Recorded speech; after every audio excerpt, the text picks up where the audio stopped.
दो अंक है। दो अंक है। तीनटा एक अंक है।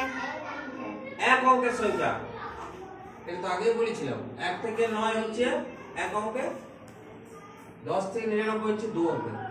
তাহলে দু অঙ্কের সংখ্যাকে এক অঙ্কের সংখ্যা দিয়ে গুণে কিভাবে গুণ করা যায় সেটা আমরা দেখছি এখন। প্রথমে আমি যোগের সাহায্যে করে দেখাচ্ছি।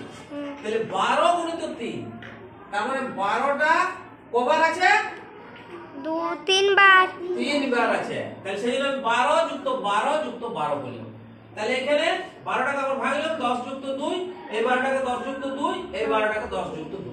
তাহলে আমার কি 3টা 10 মিলাইলাম আর 3টা 2 মিলাইলাম। তাহলে 3টা 10 এ যোগ করলে 30 আর 3টা 2 যোগ করলে 6, তাহলে আমার হচ্ছে 36।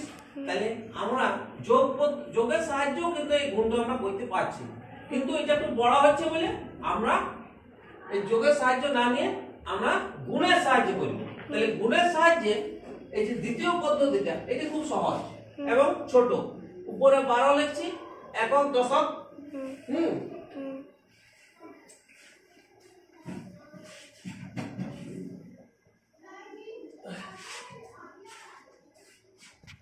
এটা একক আর এটা হচ্ছে দশক। তাহলে এখানে দু অঙ্কের সংখ্যা একে এক অঙ্কের সংখ্যা দিয়ে গুণ করা হচ্ছে।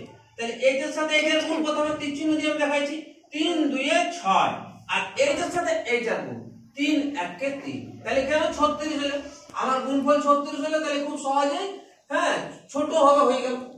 তাহলে এর জন্য আরেকটা আলাদা পদ্ধতি আছে গুণকার, ওটা হচ্ছে দ্বিতীয় পদ্ধতি, ওটা সহজ, এটা আগে দেখালাম। এটা আরেকটা পদ্ধতি আছে, এই 12 কে 3 দিয়ে গুণ।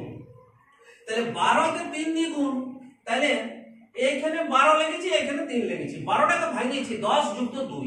তাহলে 10 এর সাথে একবার 3 এর গুণ, আর একবার 10 এর সাথে এই 2 এর সাথে আর একবার 3 এর গুণ।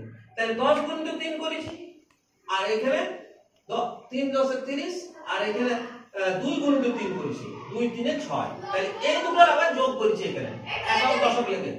তাহলে 30 আর 6 হচ্ছে 36। তাহলে এখানে আমার বেরোচ্ছে 36।